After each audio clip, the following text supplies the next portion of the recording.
Okay, now we are going to start. Hi, hello everybody. I'm so glad you made time to join us in this conversation. It's going to be very interesting, important, juicy, and I hope we can all gain little insight and how we can move forward as a community on certain topics.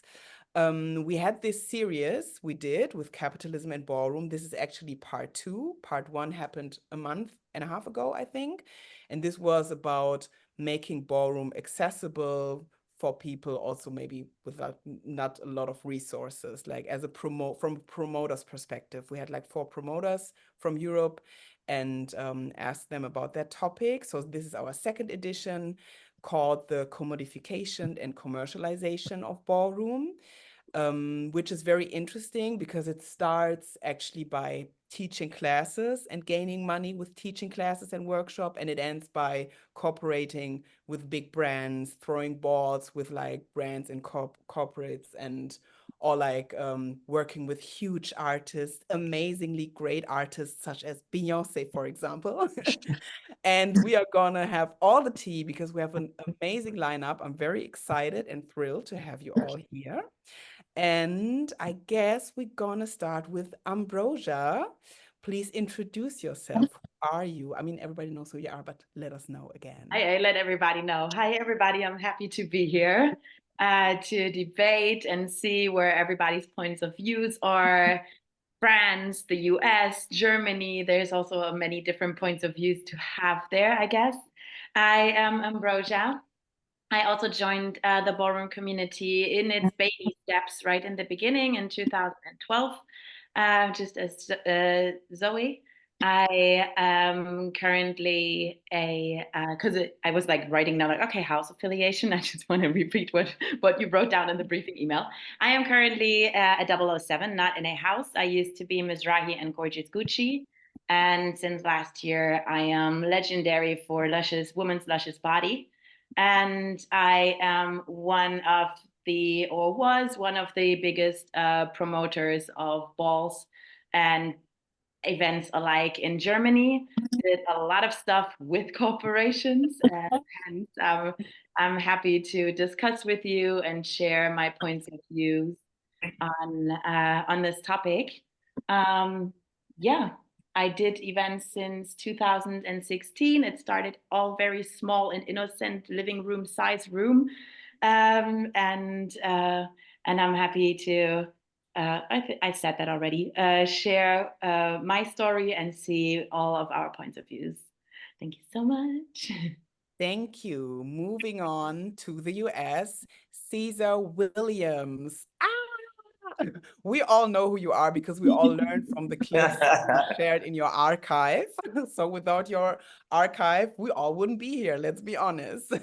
But please, for those in the audience who don't know who you are, introduce yourself.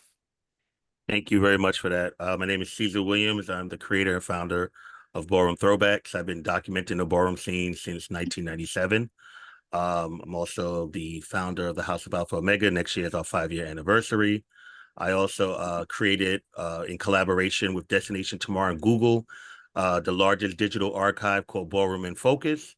And also in approximately 3 months, I will be the lead coordinator of LGBTQ events with Google Arts and Culture and Google. So I'm looking forward to starting that in a few months. So yeah, that's pretty much me in a nutshell. Wow, thank you. Thank So you. next up is Carlos Basquiat. So Hi, we all know who you are. Introduce yourself anyway. I'm Carlos Irizarry, originally from the Bronx. I reside in Los Angeles. I've been in the ballroom scene since 2004. And I'm a movement coach and choreographer and dancer. Yes. You are. So, last but not least, we all know her. She's representing us on every major stage in Europe recently. But Gigi, please let us know, who are you? Hi, everybody. Hi, Ambrosia sister. I'm Gigi, Giselle, Revlon. I've been in ballroom since 2013. So it's kind of like my 10 years of anniversary this year around. I'm also a model, a dancer, like regular dancer besides like voguing. I'm a movement director, choreographer. I work with brands, with artists. And yeah, I'm just did the Olympics. I'm around. I'm just happy to be here. I've been in ballroom for 10 years, walking many categories. Um, I don't want to be legend yet, but it's coming. But I'm taking my time to, navigate and, you know, it's balls that I want to do and walk and stuff that I want to do before I get to that level. So Hey, yeah, but it will be well deserved when it's I happening. know, but I want to take my time. So, yes, the topic today is really about reflecting on everything and everyone that wants a piece of ballroom, starting from Madonna to Beyonce, Nike, H&M, Netflix, HBO, the Paris Fashion Week, the Olympics, literally everyone. We have like reached a peak, and we are all interested to know, okay, where are we going from here? And a lot of people also sitting in the audience, I guess, some of them might teach classes every here and there. We as a collective, we have built this cooperation with cultural institutions where we apply for funding to do a ballroom program, or you can work with big brands. So there's a lot of like, it's very visible and it's also very profitable to be in ballroom, So this dynamic obviously has an impact on the scene, and we want to discuss and deep dive like, okay, how does these like pop culture and subculture influence each other, especially for those who have been here for like 10, 15 years, even longer. What do you observe? How is it changing? How do you feel the space and the community has changed through that, maybe in a good or a bad way? And you can be very honest and very transparent, because I think it's important also because we have like newbies in the panel, and we want to know that we want to make sure everybody's here for the right reasons. So starting with you, Ceasar, since everybody knows Ballroom Throwbacks television, we all learned from the clips you archived, and I want to especially the foreigners, I guess, like when it expanded to Europe and Asia, I guess through your channel we all learned a lot, and it wouldn't have happened if your channel were not around. So I want to ask you, how did you start? What was the original idea behind creating this archive, and what is the traffic now on your account? What made me start archiving, or what made me start the channel? Archiving and both, all of it. You want to know everything. Okay, so I discovered ballroom in 1997. There was a place called Clubhouse on 28th Street.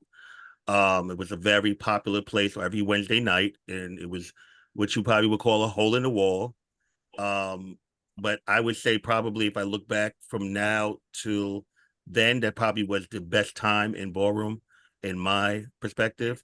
It was the most talent. Everyone was unique. Everyone that performed had their own unique abilities and talents. You could tell each one apart.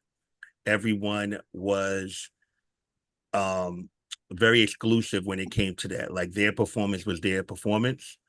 The first time that I went there, I was captivated. The first people that I saw actually Vogue was Christina West. Well, she was a Westwood at the time, but Christina Richards, and with Sanaya. And they was just, this is back then when they was voguing in the club.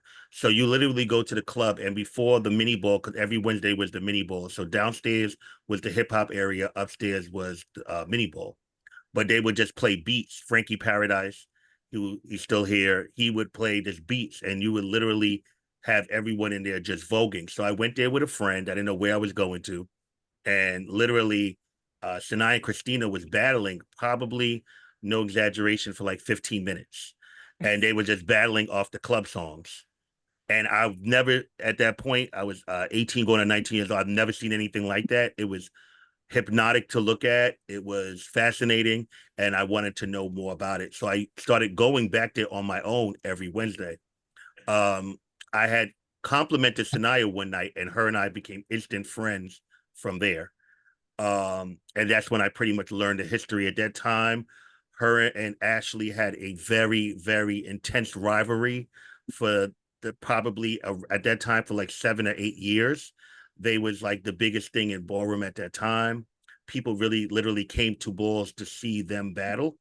So at that time they basically was no longer battling each other because they've had so many intense battles. They've had battles that ended up in cat fights, with opposing sides getting involved. So at that point, they was at a point where they didn't want to battle anymore because they battled for so many years.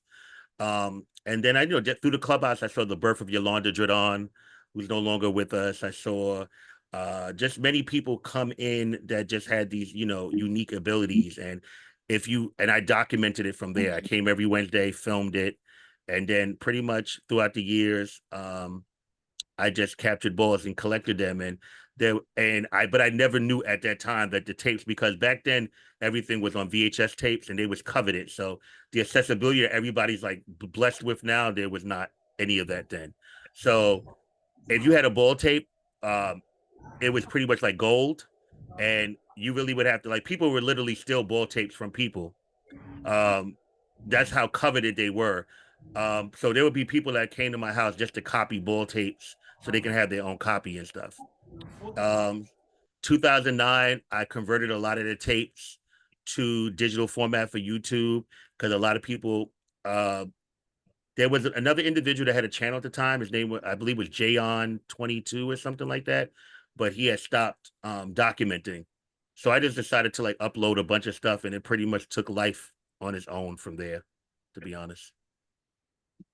Okay, wow. And here we are in 2024 and with like a gazillion videos. And yeah, it's just, I think you would have probably, did you like imagine that this would happen to your account? That's like a global source for so many people? I will definitely say in the beginning years, no, because I went through so many obstacles and ups and downs. But I will say there was a lot of people that was close to me that would say to me, like, you don't even realize like what you're doing and what's happening.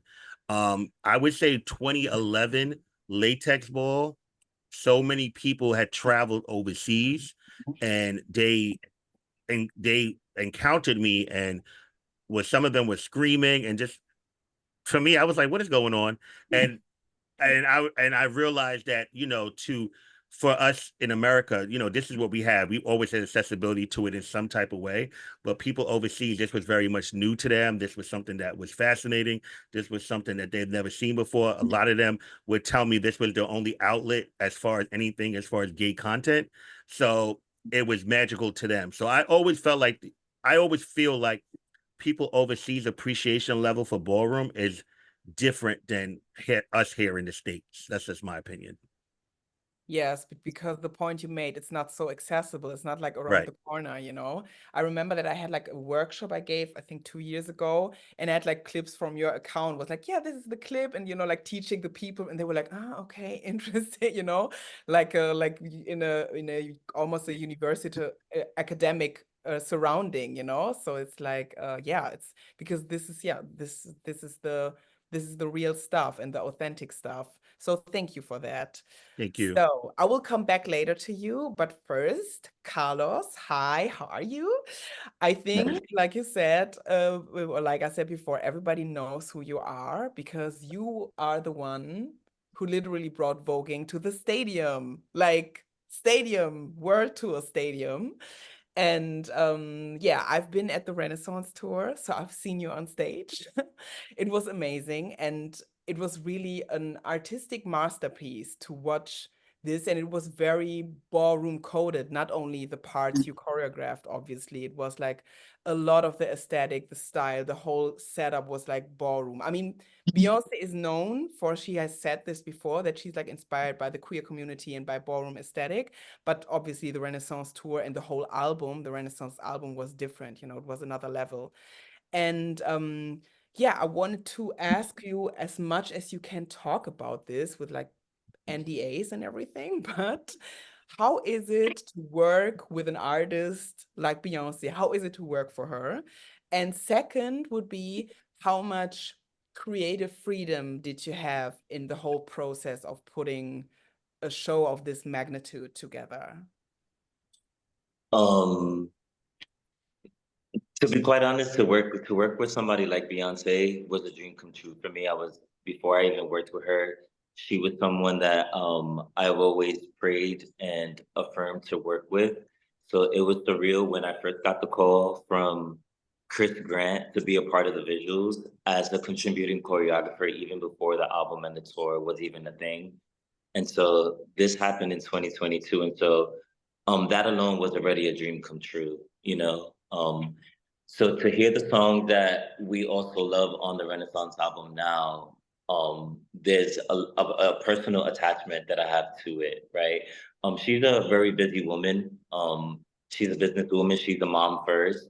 And so we saw very few of her. But when she was around, she was around. She made her presence known. She was always so vocal about how blessed she was to be, you know, a part of this opportunity. And what I love the most about her was she really made it her business to really do her research and make sure that we paid homage to the ballroom culture. And, you know, you can really tell that even in some of the clips and some of the visuals that happened on the tour, you can tell that she really did her research and honing in on the people that she was, you know, truly, really inspired by. As far as the freedom that I had, you know, I didn't do any of this on my own. You know, I did a lot of research. You know, the beautiful part about this connection right now is that Ballroom Throwbacks was the connection to basically like using the resources of what we needed to use to make sure that we brought true ballroom to the forefront of the Renaissance tour. You know, that was super important. And there's really no other source that you can go to but Ballroom Throwbacks to really get the essence of like how we were gonna make these categories really shine on the stage and really, you know, pay the respect that it needed to pay respect to. So, you know, I had help from Honey, you know, I had help. There was a lot of people that I was in contact with making sure that, you know, the breakdown of the ballroom section and the choreography would, you know, made sense. You know, it gets tricky when you're in these kind of spaces because there's a lot of other people involved in creating the process, right? And so my job, I made sure that a lot of the choreography made sense. A lot of the dances on the tour are not vulgars. So when you're coming up with choreography, it's very important that you don't oversaturate the dancers with too much voguing because and then it looks like nogging, right? And then we have this thing where now voguers are looking at the dancers like, okay, they're not doing the catwalk right or they're not doing these hands right. So I had to make sure that the choreography made sense. And so at rehearsals, we would have like drills and I would go over elements and Honey will go over elements with them. And so we really made sure that they understood the essence of what it meant to do the choreography, not just do it, but to also feel it and where it was coming from and why.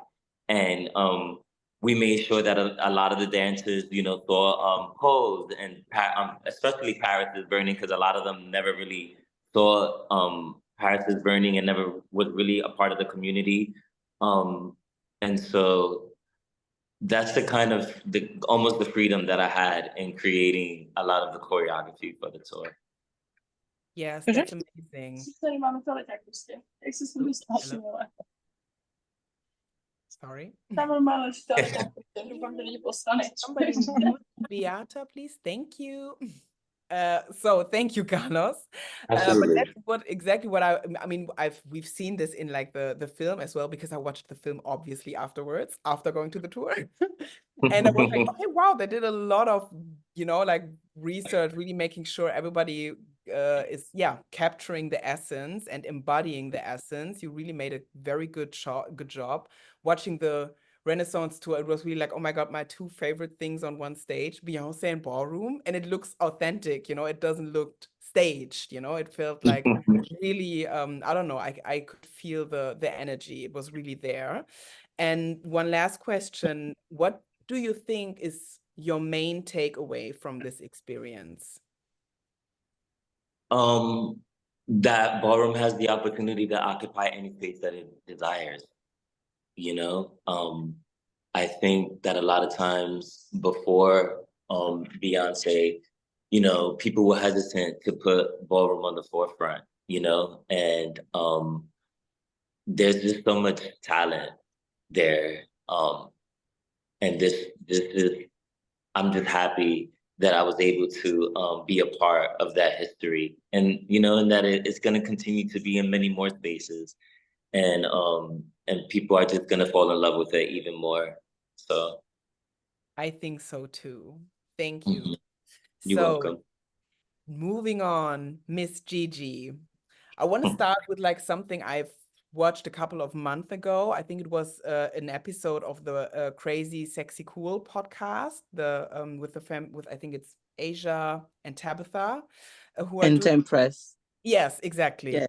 And there was one femme queen as a guest. I don't remember her name, but I remember when she said that back in the days, they used to book and show butch queens only because they were more digestible for a broader audience. And then I thought, well, now Gigi came along to change the game because we have like 2024 and that definitely changed. I mean, obviously in the US, like Leomi, she's like the one that is very visible. But I guess in Europe, Gigi, you are definitely one of those, the girls that are out there. And that is something that very much changed from the first moment, from the first like visible hype moments of ballroom in, I would say, in the 90s, like it was not the femme queens, it was like the butch queens, basically. And you did Nike events, you were at the Cannes Film Festival, you were performing at the opening of the Olympics, and you won the ball that was at the Olympics. So a lot back to back, very much out there. Very much back to back. Yes, really back to back. So as first of all, congrats to all the major accomplishments Thank you you, did for thank you, thank you, yourself, thank you. for the community, and for being a representative to the community and to Black femme queens, obviously, it's very much needed. And also I wanted to have like a real conversation with you because I know you are a real talk girl. Okay. Oh, I wanted to know if you have faced like any difficulties generally, like when it came to like mainstream media, and was it like supportive, or even difficulties coming from the community? Because we know people can like be, like envy is also a thing. So I just wanted to ask from like mainstream, but the community, how was like the support level? Well, thank you so much. First of all, thank you for the congratulations. I say I obviously, yes, it was hard. It's still hard to this day. To be out there with the girls. And when I say with the girls is when you're from ballroom, you have to pick and choose. That means I knew the mainstream things first before ballroom. When I entered like mainstream like dance shows and stuff like that, this is like right on where I started like knowing about voguing. So I got scared of voguing at first. I was like, oh no, that's too wild for me. Like the first girl that I saw was Kiona. She was walking, she was as a bush queen walking like 6 categories. I was like, this is what, like, no, I'm not, like, no. And I went there with Matthews, that was his first ball and everything. I was so scared. But then, like Ceasar was saying, I got so fascinated. But I'm like, I'm scared, but what is that? Like, I feel like it's calling my name. So when you enter all this word and everything, like fast forward, you see the girls, you want to have body too, So you want to have body, but when you're in the mainstream, you cannot have body. Like, you have to be simplified. So that's the first thing that was very hard coming to like, working with like Chanel, Fendi, Jean-Paul Gaultier and everything. The girls don't be having like, it's not like a BBL world. You know what I'm saying? It's very much no breasts, no ass, no hips, nothing. But when you're in ballroom, it's long hair, long nails, it's over the top, it's femme queen. You know what I'm saying? So just putting the femme queen aesthetic on the map was the hardest thing, and still the hardest thing, because you still want to be a femme queen, but you still want to be professional too. You know what I'm saying? So doing this, it was, and being a Black woman, then sometimes they will find out, oh, she trans. So it's even harder for me, being so outspoken too, because I don't say yes to everything. And speaking of capitalism, I don't say yes to every coin. Sometimes the coin be fab, and I be saying no, because that's just don't go with where I'm from, which is ballroom. You know what I'm saying? So if I feel like it's something that's gonna be like very against my morals and what ballroom stands for, I'll say no. Um it's it's hard to battle the bush queens. And I say battle the bush queens because when you enter those spaces, bush queens won't help you. Like, bush queens won't help you at like during an audition. A bush queen would never like, highlight you or give you your life like that. Never. That never happened. That would never happen to me. And I think to the girls, especially if it's not calling for like a voguing segment audition or something like that. If it's just like an open to all audition, and everybody like can come through with their own style, it's definitely gonna be hard for you, because we as ballroom people, we just being looked at.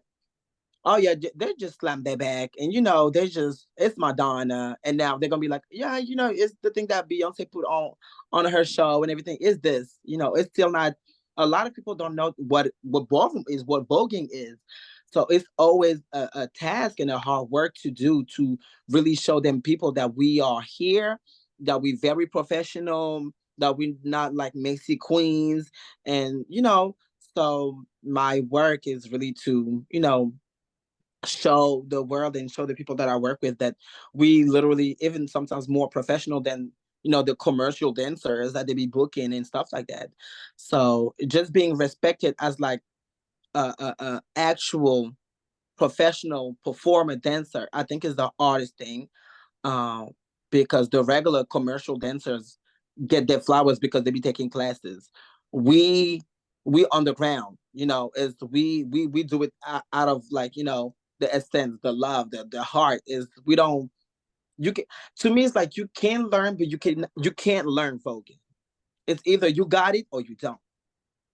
So we got to show them, these people, that it's more than this. But I think it's different for me because I always been like, a go-getter, a money maker when it comes to my artistry. So it's no games to be played. You know what I'm saying? It's like I'm gonna be very professional, very on time. I'm gonna make sure I come 30 minutes before so they can see me, so I can talk with them a little bit. So, even when Carlos came to Paris, I was like, you know, I think you should like give the girls a chance to showcase their talent, because they wasn't gonna do a audition in Paris for a Renaissance. And I was like, however this turns out, I need her team to see the Paris girls, because after New York is Paris to me right now. You know what I'm saying? So I was like, they need to see it, and whatever happens happens, but they need to see it. So Carlos definitely made it happen. Uh, and if that's not for Renaissance, it will be for something else or another artist. But I always want to make sure that everybody gets a piece of ballroom, but the right ballroom, not the girls that just got here and went to OTA 3 times and think they can vogue. No, you need to get back to like the ground down there when the Bush Queen is still out there voguing down on the ground, and the girls out there with bags and bundles, and I just want to like show the real ballroom. And when they see it, all right, I tell my girls and all right, you need to come up like this, like this. It's a way to present yourself to, for I feel like we have to make things easier for us to come in, because they would never make things easier for to welcome us. You know what I'm saying? So we have to do the work, way, way, way, like 10 times, more for us to be welcome in the right way, I say. Yeah, definitely. We have to advocate for ourselves because in a way, Exactly. people want to have a piece of it, but they still want to, you know, it's like struggle with like sometimes the real ballroom. I know that I remember it's been a couple of years back, but there was this, oh, sorry, my daughter is coming in. Say hi. Hi. So I remember, I think it was a couple of years back when there was like a commercial. I don't know if it was like Magnum or H&M or anybody was calling for like ballroom voguing people or people who can vogue, but they were specifically asked like for like white model type girls, you know? And I remember that it was Paris. I don't know who exactly from Paris, but the Parisian scene who made like the most noise about it. Be like, y'all cannot do that. If you want to have voguing, you also have to have like the community, not only showcase some kind of imitated version of it, you know? And this also brought the conversation about cultural appropriation on the map. I remember it was like Paris who were really much like, no, no, no. If you want to have voguing, you also have to take the community. You cannot detach voguing from the community, you know? So yeah. You cannot do, but that's the hardest thing to do. And even from our own community fellas and members, is when it comes to the money thing, it's like, because they want to be out there, because they want to get money, of course, because it's hard for a lot of, you know, LGBTQIA plus people to like get money on like regular jobs. But because they want to be out there, they will accept any amount of money. When every time I say, it's like, we vote, we from ballroom, we, what we do nobody else can do but us, so we don't have to like settle down for less. Yes. So of course them white people gonna come in and take models that look ballroom and just put them on a chair and tell them to snap like this and be like, oh, we have ballroom. No, you know what I'm saying? But I think it's our fault too, because I say we, a lot of times don't showcase um the best of ballroom. You know what I'm saying? It's like the way we move around in the mainstream industry sometimes will like go back and fuck us up. So I think it's a whole community work that we need to do for these people. Stop playing with us for real, and you know, give us our things, the right amount, the right respect, the right, you know, accolades and flowers. And I think it's a whole community stuff too. Definitely. We're going to come back to that later on like what should be our terms and condition as a community, you know? Oh my gosh. Not not not And yeah, not to because not to yep, interject. I also think that it's very hard to put price on talent, and I think It that now and knowledge is priceless. And I think that sometimes you have some of these young performers, they love doing what they do, and the money really doesn't mean anything to them. You know, and that goes to any artist at all, whether a musician, actor, you know, that's why they call them starving artists, you know, or struggling artists, because their talent comes first and their creativity comes first, and they need a place, an outlet to let it out. And I think that's why, you know, there is a lot of struggling, you know, kids and, you know, adults, of course, as well, that just want the opportunity. They want to be seen. They want the Yes. exposure. They want the Yes. exposure. And, you know, all exposure is not good exposure. And, you know, some people just, I know people that particularly, they don't care about money. They just want to be viral, or they just want to be, you know, an internet That be celebrity. killing me. Caesar, that be killing me. It does, but you have to understand the time that we're in. We're in a time where, you know, people don't understand infamy and being famous and celebrity and being known. You know, there are people, I have to tell people in ballroom that, you know, you are known in this microcosm society, which we call ballroom, but the global scale, bigger world don't know about you. Ballroom is literally the 1 to 2% in the LGBTQ plus community. A lot of people are not aware of that. I'm a person that I work with a lot of different people on different things, so I'm able to have different perspectives and understanding when it comes to these things. I just feel like it's hard to attach prices to people's talent when there's not a pay scale to put it on. Mm. And that's just how it goes. I think that It's easy now. Carlos probably more going in. If I'm wrong, you can correct me. Now he has one of the biggest artists in the world under his belt. So now if he wants to negotiate something, he can come to the table that alone with that under on his resume and that alone with that experience, especially working with somebody as top notch, top tier, and as professional as Beyonce is. Compared to when you come in and yeah, you may have the raw talent, but you don't have that really anything on your resume to speak for it. So, once, people, I'm a firm believer that people have to come in working on the bottom. I'm a believer in that. Like sometimes you got to work on the bottom to work to the place to where you want to get what you feel that you deserve. I am never a person that like to really bargain on prices. Now, if I have a budget for something and that's what it is, that's what it is. Either you can take it or leave it. And that's just how life is. But I don't believe in being mad at somebody on what their price is because you can't really deem what someone's worth is to them.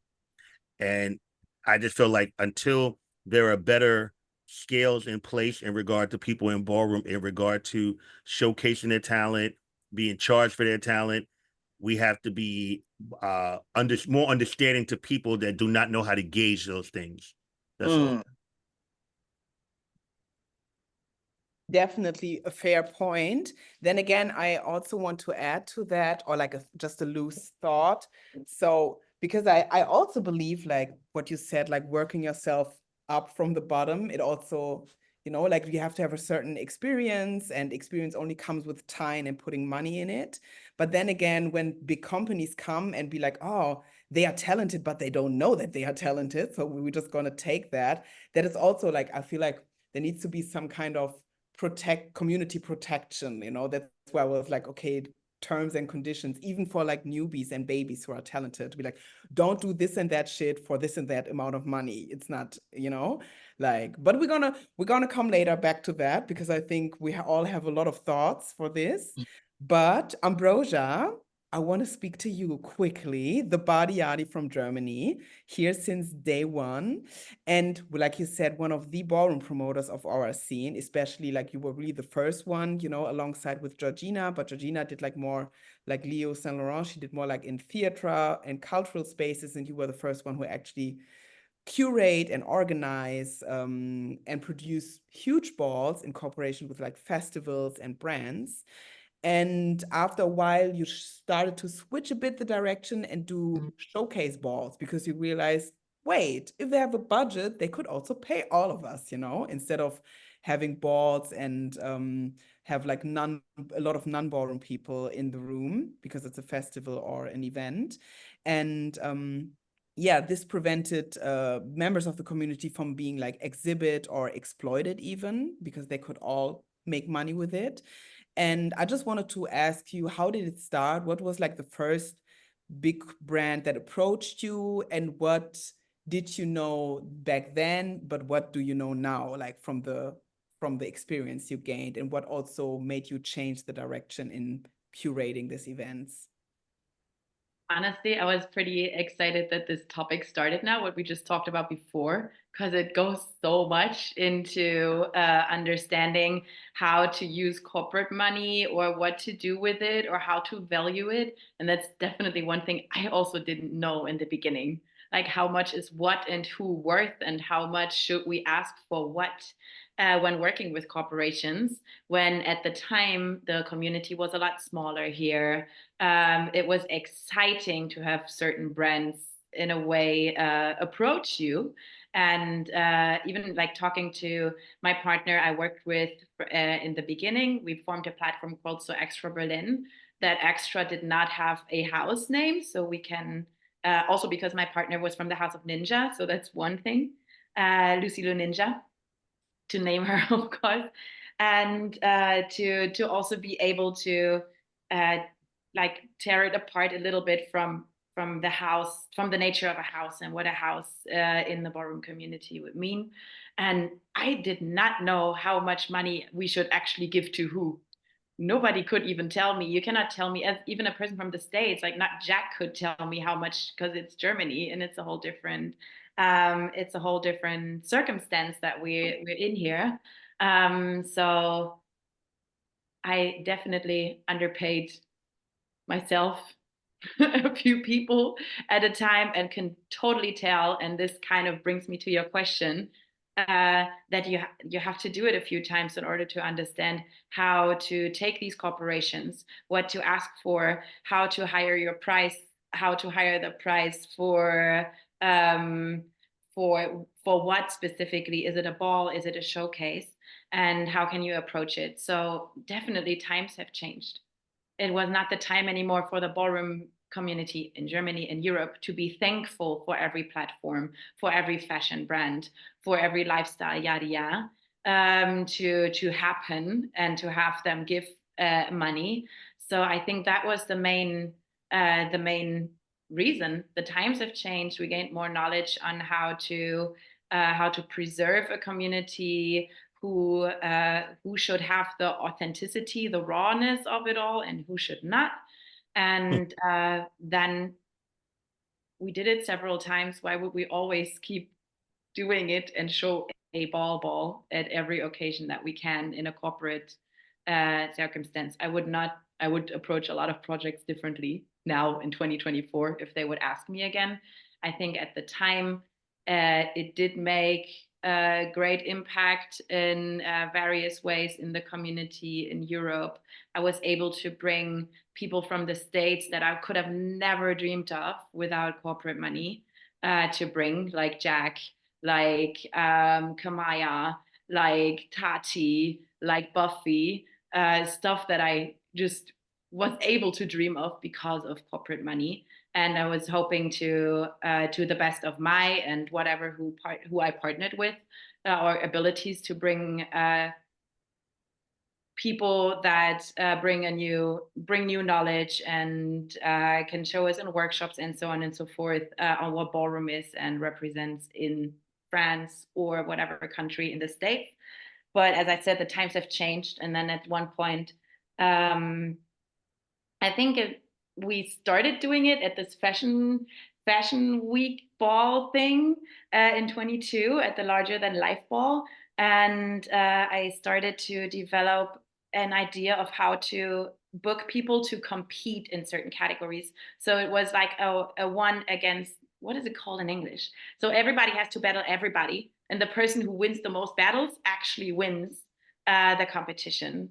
So I'm like booking 6 people and you literally have one person battle 5 other runway people pretty much. And then right afterwards, when we got approached to do this crazy Beyonce ball for her album release, and there was not much time. And then we already thought about this concept before, and then it just made sense because they had budget. I could pay everybody. I could make it short because that's the other part. Kind of taps into what Gigi said before. If you actually show up in a corporate context, how do you show up? Maybe not 2 hours late. So so it kind of made sense to book in this case like so many people who are like huge Beyonce fans and could I mean I also wanted you, but you were too preggo or too young mother. But like for example, to book these kids then and have an opportunity to kind of show their talent in the name of Beyonce in Berlin, if you will. And it worked out pretty well. And I think it was only the time to also use the possibility of a show battle or a showcase ball, depending on the context, being able to pay everybody. I love paying the right people. I love paying the kids from the community. That was actually one of the most exciting parts because money was not there in the community for the community. The jobs were not there in the beginning. Also not here in Germany. If you look at 2015, if you look at 2016, they did not want any of this really. You had like the leftist newspapers do like little articles on us, but I remember everybody else was not really interested. So it was just this exciting time to have platforms and like Ceasar said before, it's like spaces that you never were in before that you suddenly could take over, be it the theaters that Georgina, Leo, Saint Laurent and so on took over, or be it then big fashion events where we could take over. But yeah, now we are more selective on what space we want and use and under what conditions and what price scale. And we also understand that they actually sometimes they don't want the core of ballroom. They just want they just want the fab, what they love to call it, glitter and glam and whatnot attributes it gets, but the core is not what they can handle in the corporate realm. So maybe we give them a bit of glitter and glam, some authenticity in everybody's artistry and everybody's talent, but be able to pay everybody. And I think this is why I changed a lot of times now to rather deal with the showcase balls over giving them an actually authentic ball where everybody who's walking walks for free, but a corporation can still have profit off of it. And that's not the approach anymore. It never should have been, but it was what it was. You live and you learn, you know, like I said, live and you learn, y'all. We all exploited ourselves at some point or others because you just didn't know better. Let's be honest. So I'm not a good businesswoman. Let's put it this way. Yeah. I loved the bring it to stages part, but I was never a good businesswoman. So we all had to learn for sure. Yes, but this is also like financial literacy and all this knowledge, like Ceasar said, you gain it from, I mean, if you don't have it from your home because you have like parents or school to teach you that, you just gain it through failing also to like, maybe like, damn, I shouldn't have done that, you know, but yeah, you live and you learn. Now we all know better. And hey, to the newbies, you know now, you know, we are talking and sharing this experience also for you to not repeat mistakes we maybe did. Well, most creators are not good with business. Most creators, they need a representative. You know, it took me. I've always been very good with money, but it took me a long time to understand and separate the two, because most creative people, we have very big visions. We have very big things for everything, but with big visions comes big money. So it's a lot that goes along with that. It's also in the next question, how much money do you want to, like, let's say you are a promoter, you actually have a ball and like you pay many different people. How much do you actually want to give yourself while it is still about the community? And like you have to decide that from each and every job, each and every time. And or you give yourself, I mean, I made minus with corporate jobs a few times because I would just wanted to spend as much of the budget for nice judges or for whatever, and then I had to book a new flight because whatever got canceled, and then you're just like, wow, did I just do a corporate gig and was not able to calculate it well because I wanted to get as much and as nice things out of it. So it's a beautiful event, and then you're like actually think, what? This should not happen to us anymore. This should not happen to the younger kids. So I hope we can all to our next jobs, whatever. So we can all just learn from all of that. Definitely. Which brings me to the perfectly next question, which is an open to all question. From now on, we're just going to have like open to all question. You can just jump in. Who, in your opinion, should and who shouldn't profit financially off of ballroom culture? That's a really interesting question. Yeah, That's a really interesting question. Oh, it's interesting because when we first perfect example, Legendary. When we first decided to film the sizzle for Legendary for the agency to pitch it to different networks to pick it up, as they were pitching it, it went blank before even the first season came out. And then they got word that HBO Max was coming out with, you know, this whole streaming network, and they picked it up. The first season of Legendary, we were like the guinea pigs. There was a lot of like still trying to figure out how do you even bring ballroom to the forefront of television. And it's one of those things where ballroom is so authentic and ballroom is so raw that I don't think that they can ever be. I'm not gonna say they can't ever be, but to bring that rawness to a television show is difficult because that's happening in real time. The moments are happening in real time. Those memories, They could never. the moments are happening. Yeah, You can't capture that. you can't brought the rawness of what you Yeah. as much as you're gonna do it.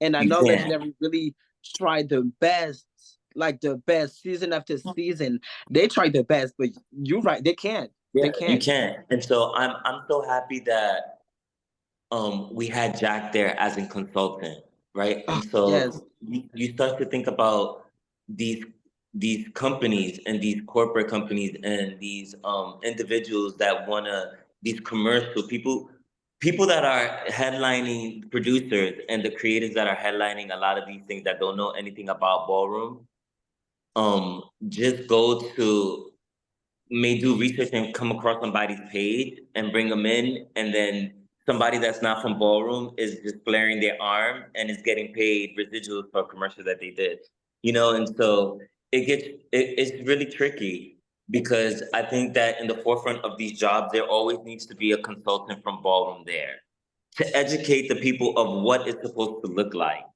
you know. And then you have to also curate a budget, you know. And what usually happens is a lot of the talent don't have agencies and they don't have representation to represent them and to give them the budget that they actually deserve. And so I think that when you're a first timer coming in wanting anything that has to do with the ballroom culture, your first go-to should be investing in the community. How can you invest and give back to the community? Perfect example, when a lot of people thought that after the Renaissance tour, Beyonce wasn't going to be anything involved with ballroom. But she gave me the greatest opportunity and used her nonprofit organization as Be Good to allow me to throw a ball in Vegas while she was there. And it was a huge success. And I'm not gonna say the amount of money that was given to me to throw the function, but you can tell that she wants to continue to support the ballroom culture because we just actually threw another ball in LA not too long ago, a few months ago, and it was a huge success. So you can tell that this is not something that she just wanted for the Renaissance tour. She wanted to make sure that she uses her nonprofit to continue to support the culture and to continue to support the people that actually walk the ball. You know, and these are the things that these companies need to realize, is that you just can't do it for just pride, and you just can't do it for when it's convenient for them. You know, that it has to be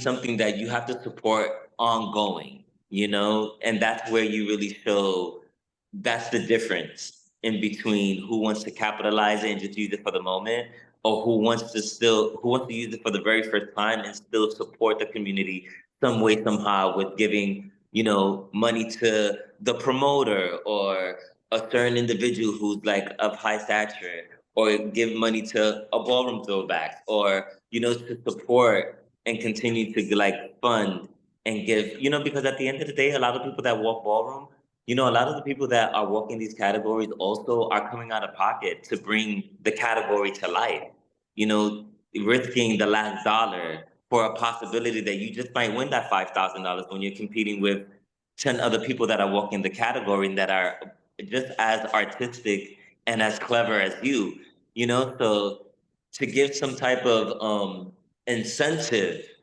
is always great for the ballroom walker, and not just a trophy is fine, but you have to think about the traveling, the getting there, the spending of the money. A lot of people in ballroom don't have the funds for that. You know, so curating a way to give them an incentive and pay them for their talent is the least thing that you can do, you know? I have to say that everything he said I do agree with.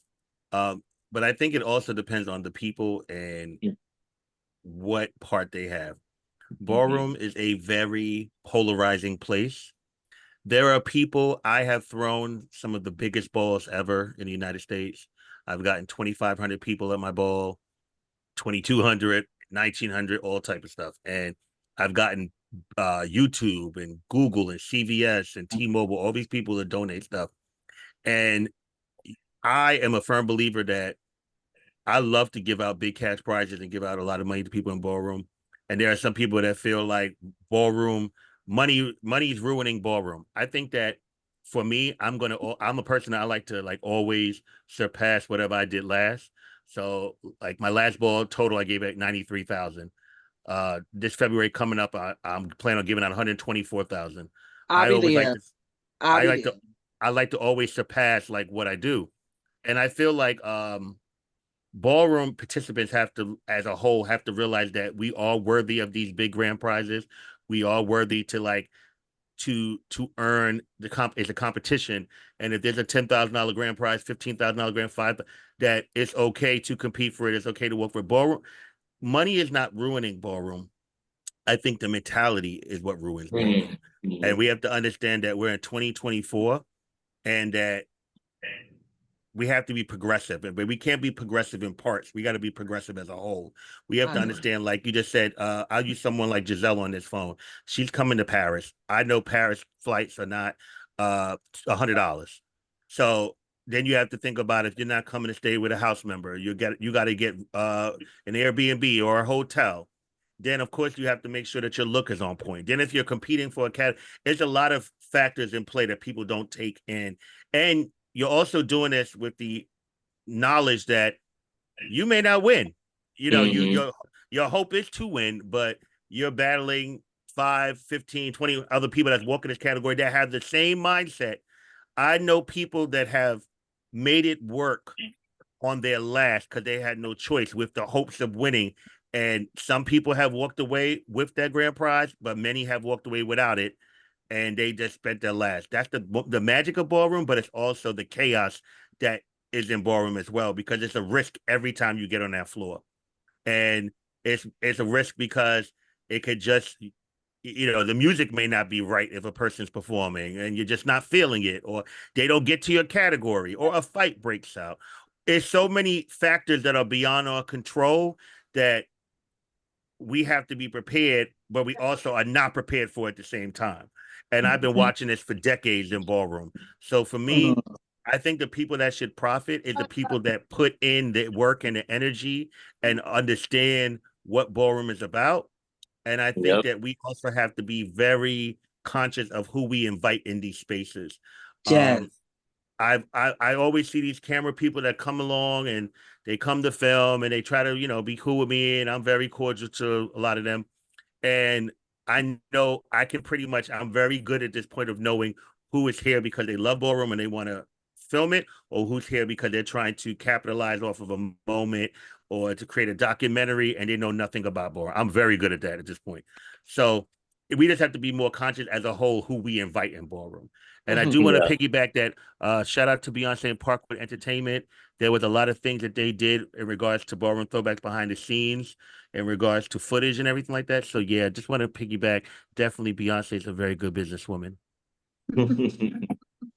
And I'll say on that, because I was about to say that we have to be careful on who we invite, and especially the ball throwers who you let like in the front row.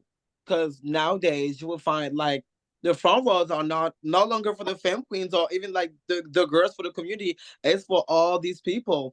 This branding. How this brand got more like what? How Miss I don't know, Miss I don't know. I say let's say Jimmy Choo's team gonna come up and be on the first table in front of the judges. How?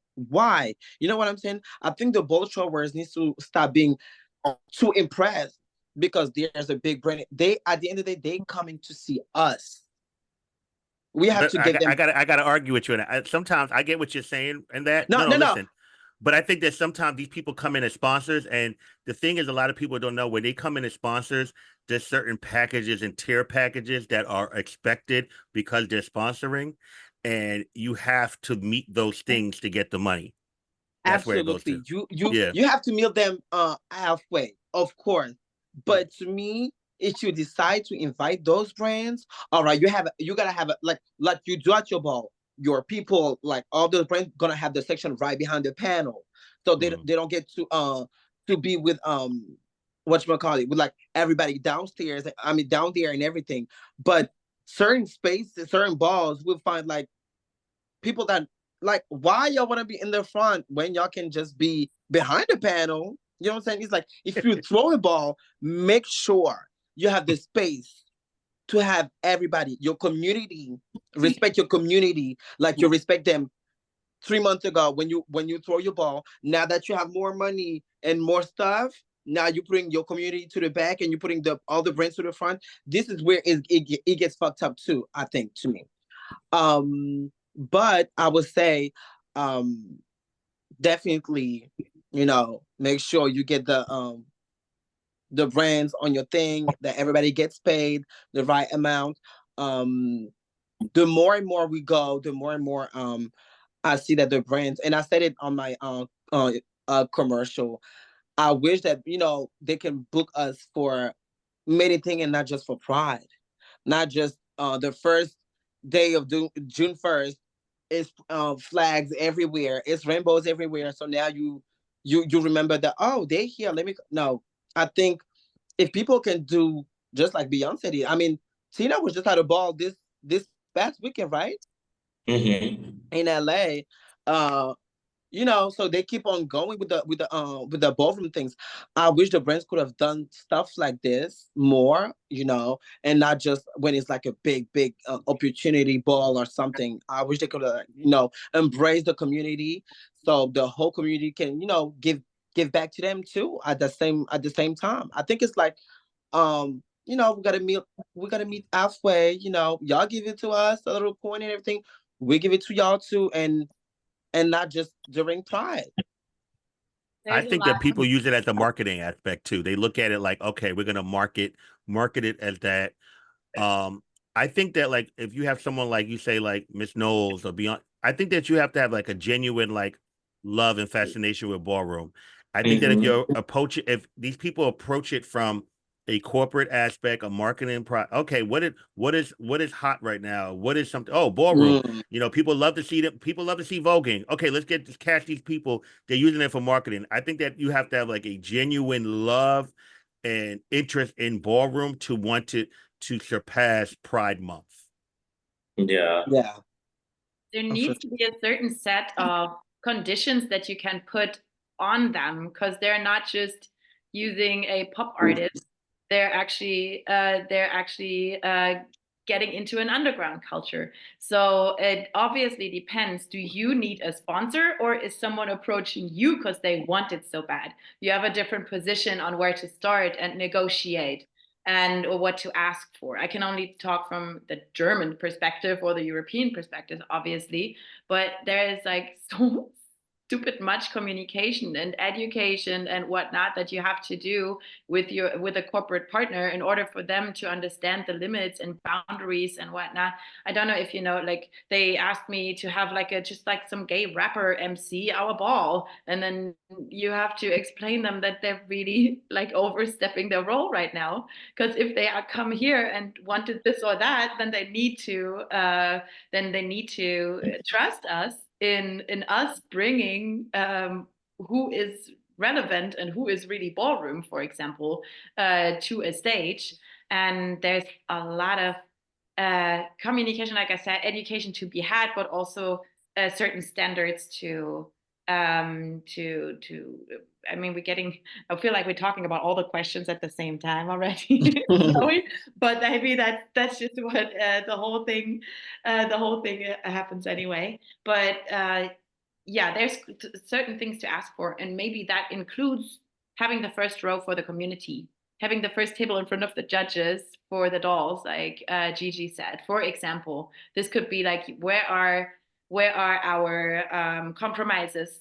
Where are our boundaries? And obviously, do I want money from them, or do they want some cool culture from us? So you have a different position on where to start negotiating these things, on how to make decisions, what and how far and how big you go. Is it a fashion show? You obviously approach it differently, and you still want to protect the community members in a way, though it's not a ball per se, but it's a fashion show. So there's always depends on where you start to negotiate it, but definitely use this opportunity of them wanting it so bad So you can put conditions on there to make it as comfortable and nice as possible for the community and for the people that are being booked. Yeah. Exactly. So we are not the one being exploited. So the profit in the end should always be the most, should be for the community. And I think that's very hard to balance because in the end, big companies are living from like what's hype from the pop culture, and they will always try to take aesthetic and elements, you know. But yes, thank you for all your deep thoughts, and I hope everybody took notes. Coming to the next point of accessibility and like gatekeeping in a way, this is more concerning like within the community because, and also especially for those of us who are not living in the States and or not even in New York, because ballroom is very visible, but it's not always accessible for everybody. For example, traveling to the States, it's very expensive, you know. Getting to classes, you know, I mean, no, I know ballroom and voguing didn't start in a class, but it's like something that is not out there, but not everybody can afford to go to a class. A certain, you know, often it's like a certain group of people that can afford that and others cannot. Even going to a Beyonce tour and buying a ticket for the tour is expensive. So how, and this barrier can leave people who are less privileged, but maybe need the community and need the access even more because of the reality they are living, you know. And maybe, but sometimes especially these people stay outside, you know, because they cannot afford to come to have access to the community when when it's not around the corner.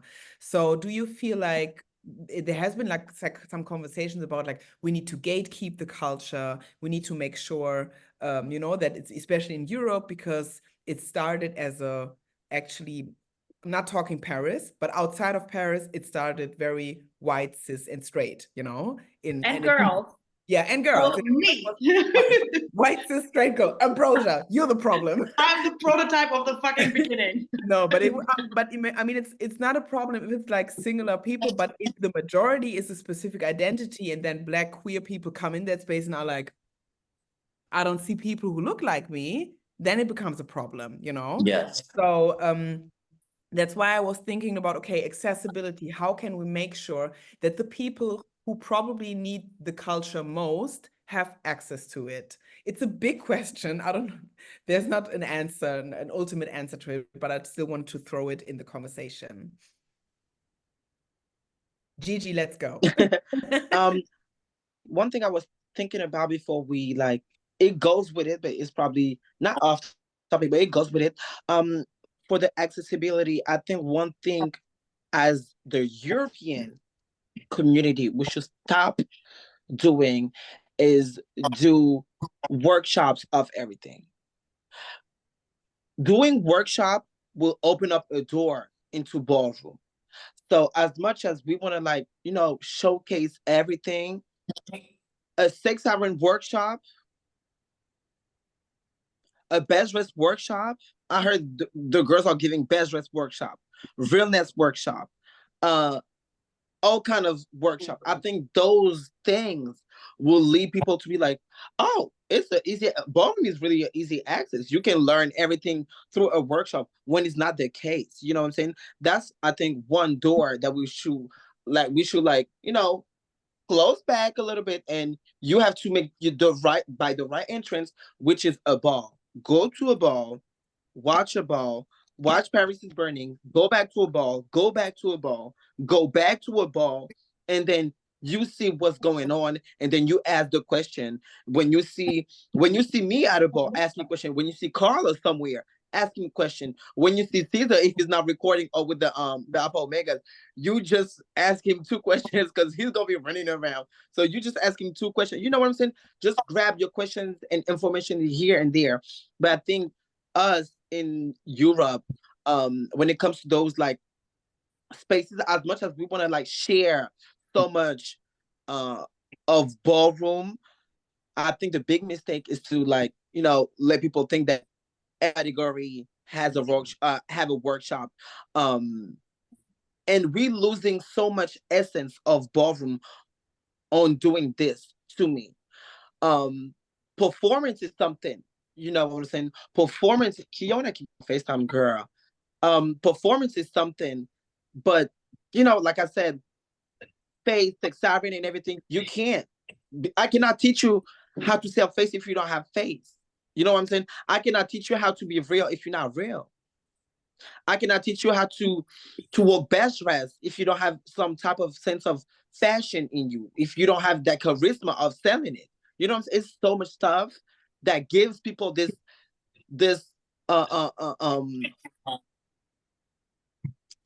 I don't know if it's an English word, but legitimacy. No, that's not an English word. It is. It is. I'll be between French and this. We know what you mean, I think. You know what I mean? It's like it's not like I think those things lead people to like mislead people to a place where it's not. You know, I think we should go back to a little bit more like we can still be mainstream, but we have to like gatekeep a little bit and close certain doors for us to and show and choose what we want to like showcase. I'll say that. I think that I'm hearing what you said. Some of the stuff I definitely understand. I don't think the workshops are the problem. I think the people they have teaching the workshops are the problem. Oh no! Don't get me started on that. I'm trying to be nice. But we're going to be honest. I feel like this is what I see. You may be someone. I don't think that stars should be teaching workshops. Unless you're a very strong statement, I don't feel like you should be teaching workshops. Just like a professor at school or at a college, you must have tenure. You must have a PhD for certain things. There are certain titles that I don't feel like should be distributed so easily. So we have to start from the top. And I feel like in regards to that is that we have a lot of people teaching things to people that these people that are coming, I don't really fault these people wanting to come and learn something. Knowledge is power. So if you want to come and learn, there are some people I know, they have no desire to vogue the ball, but they want to learn movement. They want to learn, personality. As you know, a lot of people, ballroom takes a lot of personality. Some people want to do it just to break out of stage fright. And I feel like the people that we put on places to teach these workshops, everyone shouldn't be booked. And I'm not saying that disrespectful. I just feel like you should come with some type of credentials before you teach anything. And just because you're hot or you have a hot clip or you're a great voguer does not mean that you're a great teacher. Yeah. Hello. And that is my truthful feeling on it. And I just feel like if it starts from the top in regards to who we book, I see a lot of these people, especially overseas, that do this. I see a lot of people here in the States that they're having workshops, and I'm like, what? You just started voguing 3 days ago. Why are you teaching a workshop? Yeah. But you can't say anything because then you're labeled a hater. You don't want to limit someone. I wish sometimes they would just call it a practice or something like that. Practice. But when you're charging people, to me, if I'm paying for something, I want to pay for what I believe I'm going to get. And I want to go to the best that's going to teach me to do it. So I think that we need to be aware in who's teaching these workshops, and we have to hold them accountable to what they're teaching. That's what I feel. Mm-hmm. And hold the spaces accountable that are bringing in the teachers, because then it just shows that if I'm a studio owner and I'm bringing in a voguer that just started, then I'm also accountable for bringing in that teacher, because I lack knowledge and not knowing who this person is versus doing my research and saying, oh, this person has been involved for 10 years. I also think that this is why nonprofit spaces are also important. Because nonprofit spaces dedicate to the community, and not just one certain type of community, but it's to the Latinos, to the Blacks, to the whites, where as a unit, nonprofit organization opens the doors to all type of races to come and be in one space and practice at one time, and to be able to have a safe space for people to come and vote and session with one another. Because and then in those spaces you have people that are experienced, people that are learning, people that want to learn, and you get to exchange with people that that are in different levels that can teach properly. You understand? And I think that a lot of the issues is piggybacking to what Ceasar was saying, is that a lot of these spaces are the studio spaces that are hiring these individuals to teach at their spaces. They lack knowledge. And what's even harder is studio spaces that you can just rent a space and not care about what type of style you're teaching. They just want you to rent their space to make money. And so nobody's really calculating or watching who are the people that are coming into the studio space to teach and what are you teaching. You know, like you will never have like a popular studio here in LA, a Movement Lifestyle, will never bring in a Voguer um with less than 2 years of experience. They do their research, they reach out to people from the community that have been in certain styles for a long time and ask, is this person qualified to teach this style? We don't want to disrespect a culture or a community, whether it's whacking, whether it's voguing, whether it's anything. And so I think that it's also the owner that's giving the space to allow these people to teach that could be the problem as well. You know, it's just a lack of knowledge. You know, so I wish Europe was like this. I really wish Europe was like this. I also agree with you. Like, it's more so the nonprofit platforms, the educational platforms where workshops can totally make sense. Like the way Shapes and Shades now is approaching it, for example, versus the dance school that probably doesn't even care. Like, you can talk as much as you want to. They just want to have voguing on the list, maybe. We have seen that in several cases in different countries all over Europe, probably in the US a bunch as well. So this is where the moment where it's taken so far from the actual core of the culture that also Gigi mentioned before, because you cannot just learn that in a dance school with everybody just wanting to dance it. This is what we learned also, because we did come mainly in the very beginning, mostly from a dancer background, finding out about voguing here, and then just having if you want to stay there, you just have to understand more and more and more what it is actually about, and understand it and bring it to the balls, travel, and so on and so forth. So I think you can always tell when the workshop is not needed, or when the class is actually not needed, or when it's like really a watered down appropriative version of it. I want to come back a little bit to the question, because I was thinking about it from 2 points of view. It was like access and making it underground again, right? Like, no, like gatekeep it, you know, like, should we gatekeep it? Yes.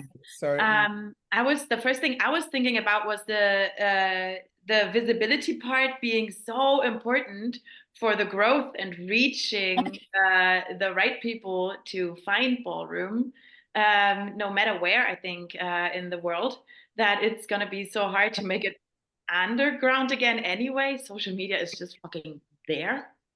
So just like we talked about, people have wanting to come just for their clip. So everybody, even if you're not just coming for your clip, but afterwards you would be happy to have a clip. So, you know, like, it's so much about this until like now, that I have no clue how we could go back to a moment that Ceasar described when in '97, when you found everybody to be like their really exclusive, unique selves, because there was like no video to look at before. You just had to come like from who you are, from the inside of who you are. And I think that, so I don't even know how in the world we can gatekeep it to a similar extent anymore. And then my second thought was like, if I looked at it from the other point of view, from corporations, actually working with them then suddenly gives us access to New York, gives us access to festivals, gives us access to fashion shows. So all the things that were like not reachable for people in the ballroom community, for Black trans people, for the LGBTIQ plus community, I'm sorry, are now a lot more reachable, thanks to it being more visible. So you can also take it around, turn it around and flip it, and then be at every fucking fashion show suddenly, because you're that fat ballroom bitch. So there's like the flip side to it can also be for you to now be in all of the spaces that you never thought you could access, and use the mainstream now in this advantage pretty much to you and your work. and represent in spaces that it was hard before to represent in. Definitely, definitely. I agree on everything you said. Just like two thoughts. But I think that like the what I mentioned earlier, the call out, the public call out after this brand that wanted to book a certain type of body for a voguing commercial. I think if that was also kind of gatekeeping from the community, being like, no, we're not here for that shit, you know, like we're very vocal, very viral about this.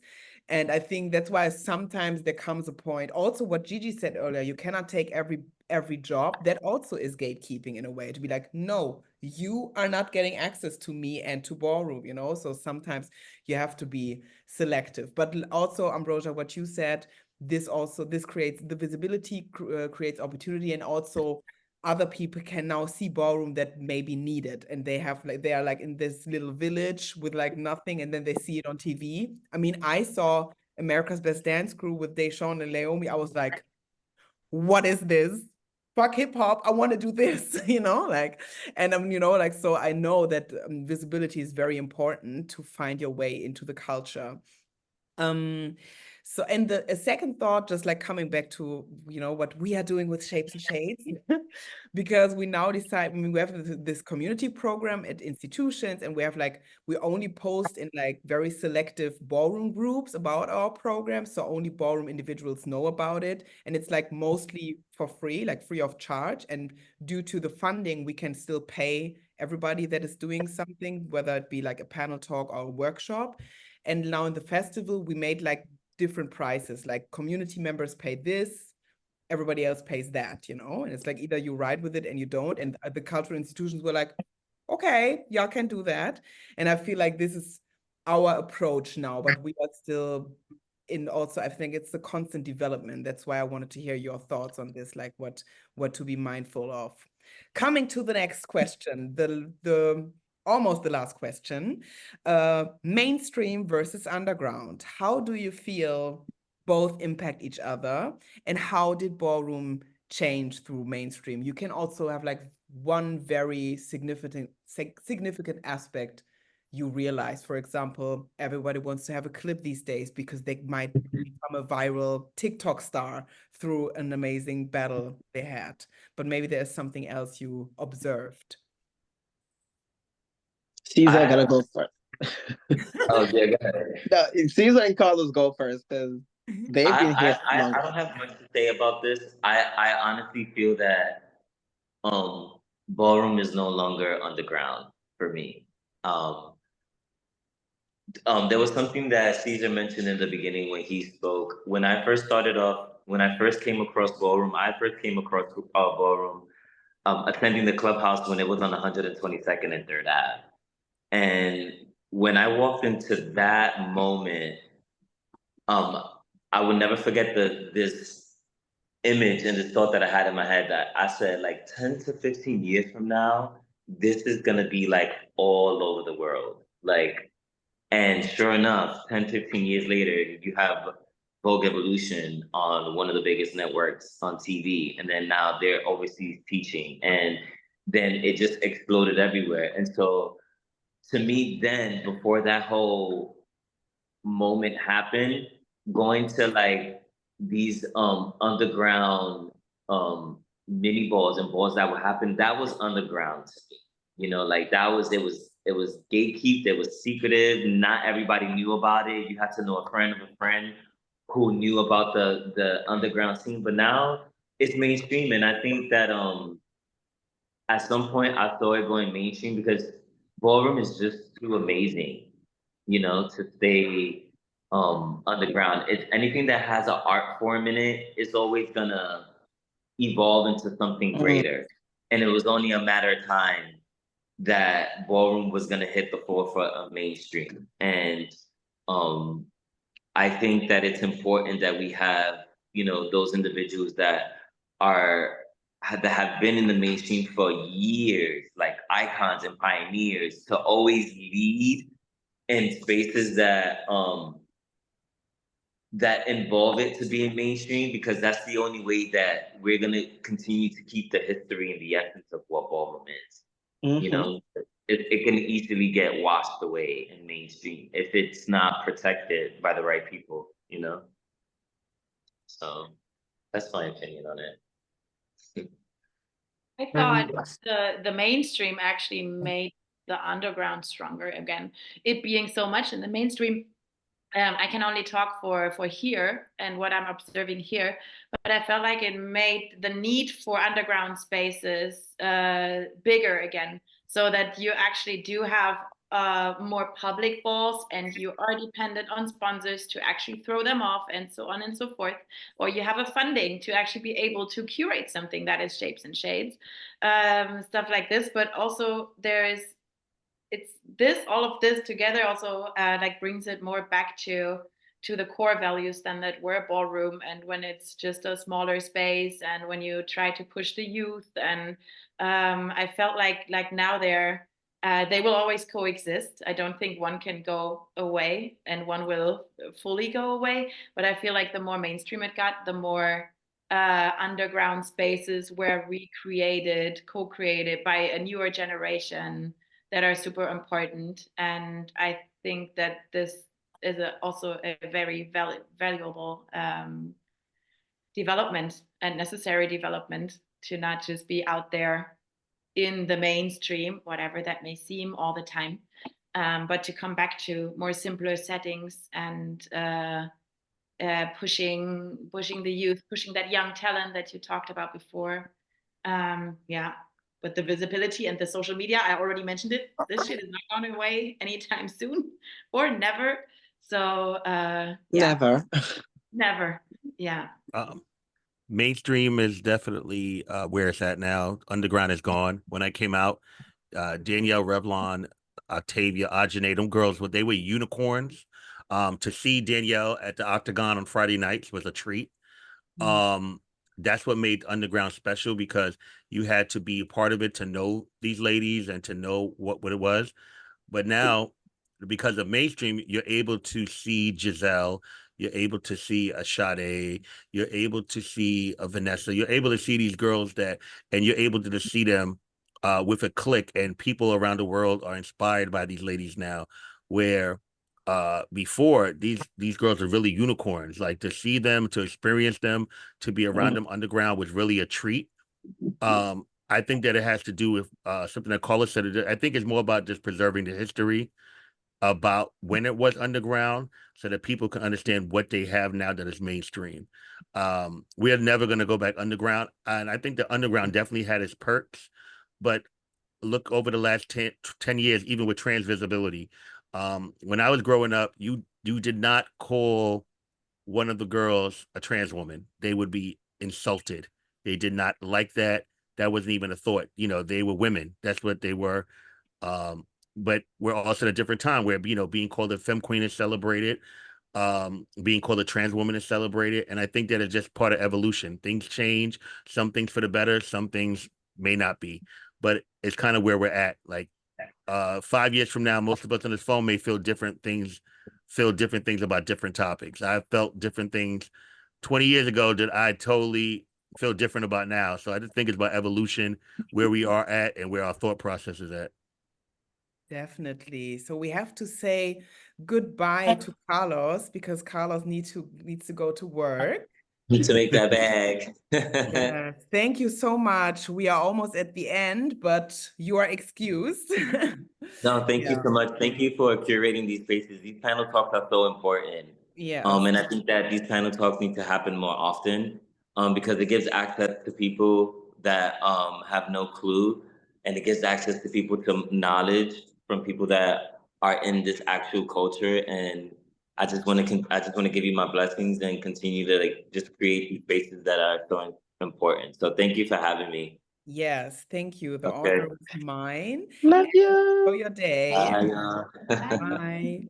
Bye. Oh, it's just going to be the three of us for the last question, which is, what comes after the hype? I mean, we don't know, because we don't know. Will ballroom become underground? We all were like, probably not.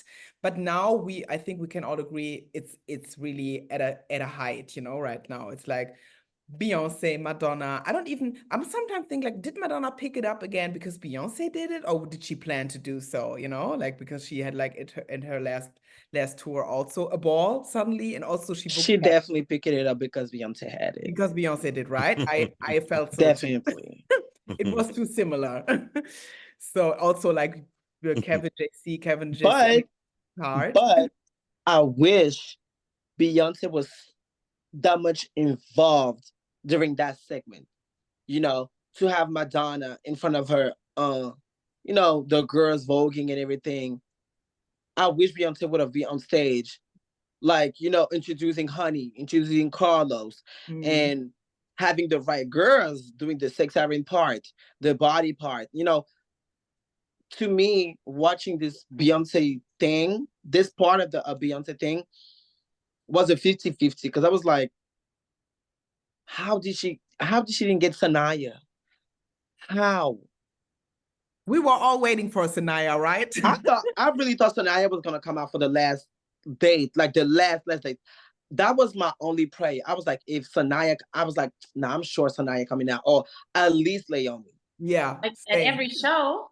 At least Leomi. Oh, for the last show, like not even every show. Just give the girls. All right, the 3 last shows. Bitch, give me 3 different Sanayas.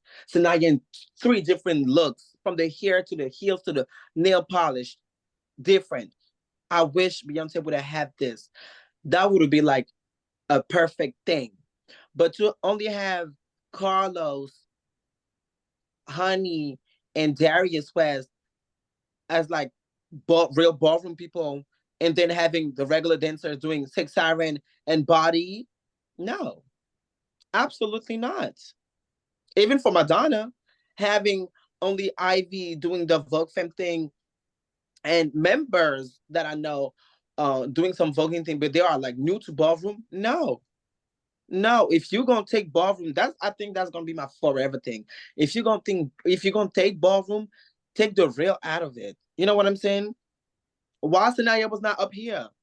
Why was not only Femme Queens for a certain part during Madonna thing or Beyonce thing? I didn't see no Femme Queens during those moments. Why? How? When these are the girls who created it. How?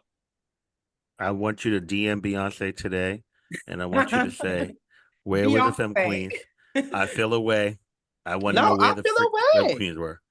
I feel away because when I asked Carlos about the audition in Paris, I already had to see for my girls from New York that they audition and everything. And that was like, well, knowing how the industry. Gigi, you should have asked Carlos when he was on here. We need to. You had the connection. We had this conversation, but he's not the one. He's not the one, you know, who pick and choose. But because of what we're talking about, like mainstream, you know, is as much as Beyonce is like the same for the brand. A lot of brands that I was working with or that I work with, they're gonna be like, oh, we want you because you are you, like you so special and everything, but you're the only girl that we want. I'm like, no, because I'm not gonna be on camera for this gig or this gig. I need y'all to have a girl up here. You know what I'm saying? It's like we have to have people who always gonna like put the right highlight on the right people. You know what I'm saying? If you're in New York and you don't know how to do this or that, you should go to Jack or Ceasar. But I want to tell you something though too. I think I'm gonna speak for me. I'm not a person I love Beyonce, I love her music and everything, but I've never been that person that is like starstruck over celebrities. You know what I'm saying? Oh, me too. Except for Nikki. I'm listening to you, and I feel like sometimes we put too much responsibility on these artists and on these celebrities. And for me, I don't care either way. You understand what I'm saying? Yeah, absolutely. Because it's like I could appreciate their music, but I'm not expecting more from them but their music, because these are regular humans, and we can only guess on why they didn't ask some of the girls to be part of the tour or to be, you know, and I'm not going to even try to speculate because I don't know the situation or what behind that's why they spoke about it, you know, on social media or nothing. Right. I think that we need to get to more of a place. We need to get to more of a place where we're able to put all girls up there ourselves from the community Ourselves. and do these things instead of waiting for these people. I'm a firm believer in making our own opportunities and not waiting for one. So that's what I do. Absolutely. That's what I do. I like to create opportunity. I don't like to wait for one because I know people that have been waiting for opportunities for years and they still haven't gotten one.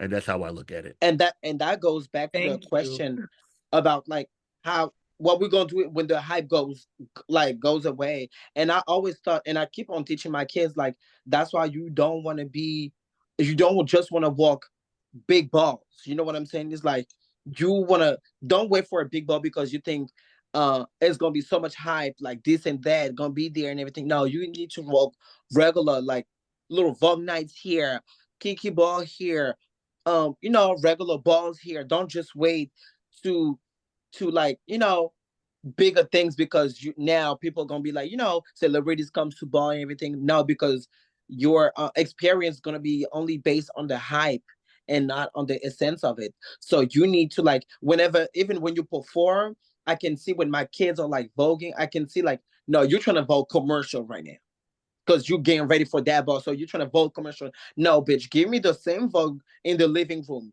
We just vote down last night. I need the same energy. You know what I'm saying? It's like those things that I'm teaching to my kids. Like the hype is the hype. Like you shouldn't care about who's gonna be at the ball or this celebrity. Like no, you have to create your own thing. So because you're gonna be so it in your bag, whoever and whenever they comes to you with an opportunity, you're gonna be so ready and be like, well, that's what I do on a regular basis. So I'm not, instead of be like, oh my God, I got myself prepared so bad for this because I thought Victoria Monet is gonna be at that ball and she's the new it girl. So I wanna be no. Because you're gonna think like this, you're not gonna be ballroom. That's why you can see when you look at like Caesar's ball, you can tell who really goes because bitch, they're trying to let it all out and be in the fab effect and win that money. And you can see who's go out there, look fab, but still, go because they know it's gonna be big because of who gonna be there and everything. You can tell those different things. So I think it's our job as leaders and curators and pioneers for some of them to like, really teach the generation after generation to really like, stay grounded on what's ballroom and not think about like, oh, I want to be on the next Beyonce video or I want to be on Victoria's Monet tour. You know what I'm saying? Is like you have to stay grounded and remember why you're in ballroom. And sometimes you have like, to take a step back and be like, let me ask myself again, why I'm in ballroom. You know what I'm saying? And don't just walk those balls because you want to say, oh, I want the ball that was thrown by Nike. No, you know what I'm saying? It's like you gotta like walk those balls. It's many balls where I went and I didn't want no clips. I just needed the money. Most of the thousands that I won, I didn't need no clips. I just needed the money. It was real ballroom. I was like, baby, I'm spending my last on this dress to walk this ball. I'm spending my last to get my nails done and hair for this ball. Baby, I'm going there. I'm going there to go in. You know what I'm saying? So I think this, those little stuff are missing in ballroom because we are giving so much. And I had this conversation with Vinny, and I told him I think we are giving the kids and especially the new kids too much opportunity sometimes, and big money things. It was a long conversation to know who was going to put on the Olympic gigs for the balls, because again, you don't want to like create a bad habit around ballroom with those gigs. So you want to make sure that the kids stay grounded and they remember this is just like a showcase. But when we leave that place, it's back to the studio with no AC on, with loud music, and you're not too here for that. And I think it's like a work of leadership and parents and conversations that we need to have with the kids to work as a community, because at the end of the day we can say, oh, is the whole thing. No, us parents and leaders, we need to teach other leaders and to the kids too. Some leaders just getting started, some leaders don't. I think it's conversation, it's communication that we need to have, instead of just letting our fellas leaders and be like, oh bitch, that's her house, oh bitch, you know No, you see something, you say what you gotta say. That's how I be with the Gucci's, for example. I'll be like that. That's how with cousins. So I give them advice like on how to do things. Kitty is very hands on because all those fashion gigs and stuff like that. So it's always a work of like to. I think it's a community work for us to really get back. It would never go back underground, of course, but it's some stuff that I think we can go back to that we should work on to go back to. Yes. Thank you.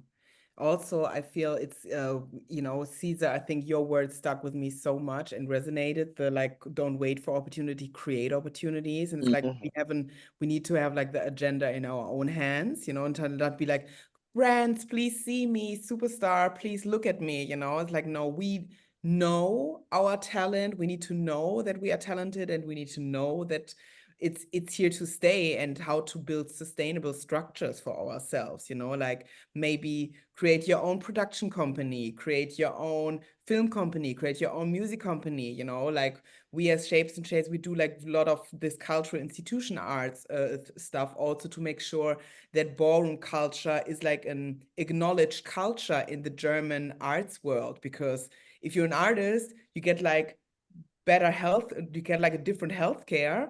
And if you like an artist with like ballroom and voguing culture right now, these healthcare are like, no, this is not arts, it's sports, but then you're like, well, you look at us, we have now an archive, we work with institutions, and then we can prove to this healthcare system that ballroom and voguing is actually arts and culture, so like work very systemically and not wait for people to see us, but build our own systems, or like Ambrosia having like a event curation company to make sure, okay, if you want to book ballroom, you got to pay for all of us.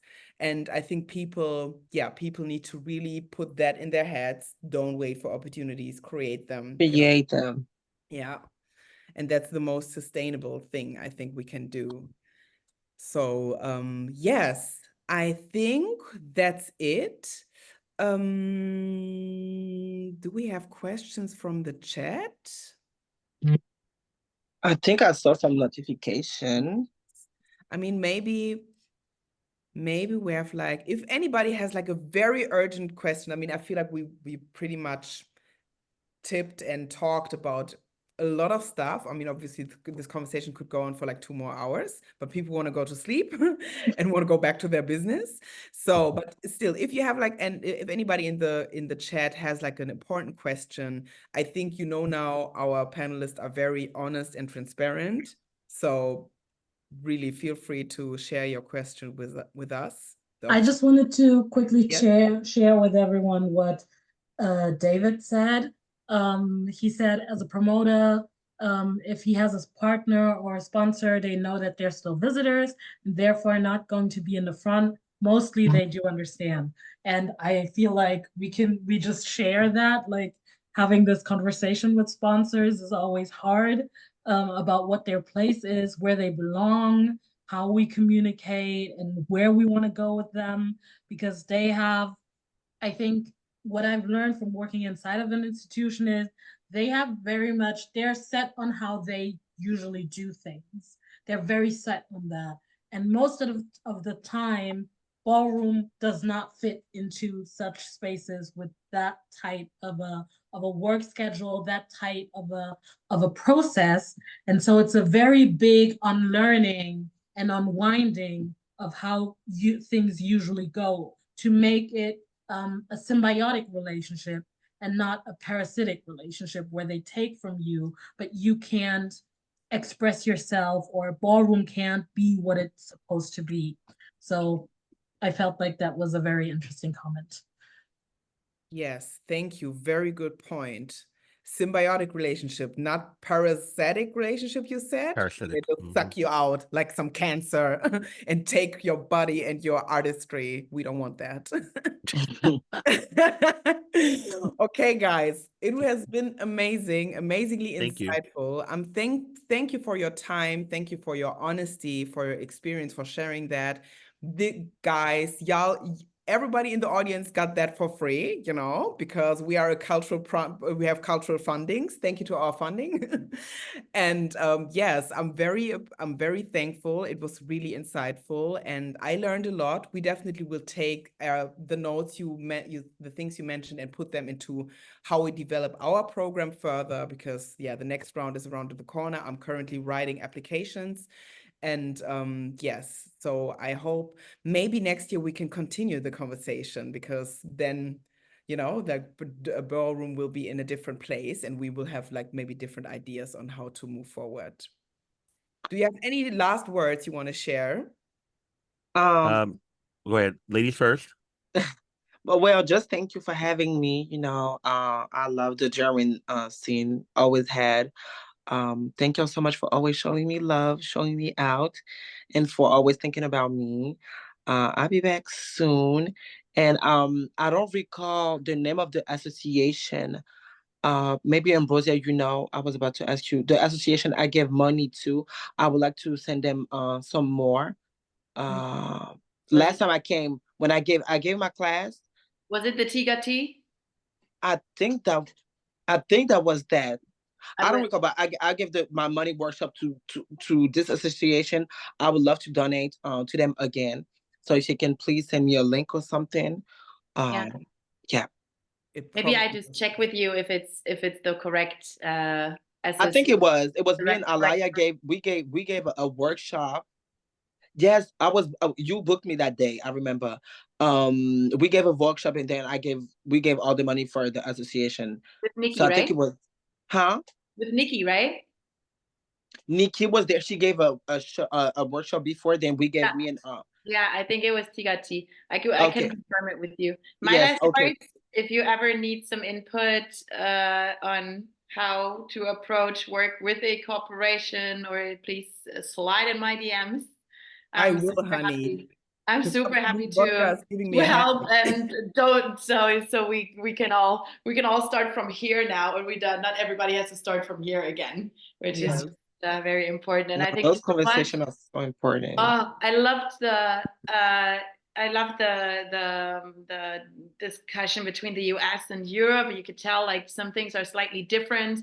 The amounts of money lying around or not lying around, whatever, like stuff like there's many differences. Obviously, we all know it, but it was super fruitful in this context and with the questions. And I thank you, Zoe. Thank you, Shapes and Shades, giving it up to Ceasar. Thank you to everyone. I just want to shout out to everyone that's ever watched or participated on Ballroom Throwbacks platform. I'm greatly appreciative, and just thank you for having me today. I appreciate it. Yes, follow all of our beloved guests on their platform. Stay tuned, and have a good day or night wherever you are. Yes, you all have a good night. I still have a long day to finish. Yeah, it's nighttime. Have a good day. Thank you so much. Thank you all. Thank you so much. And I write you, Gigi. I also write you, Zoe. Maybe I'll write you too, Ceasar. Why not? Okay. Thank you. Big hearts and shades and shades.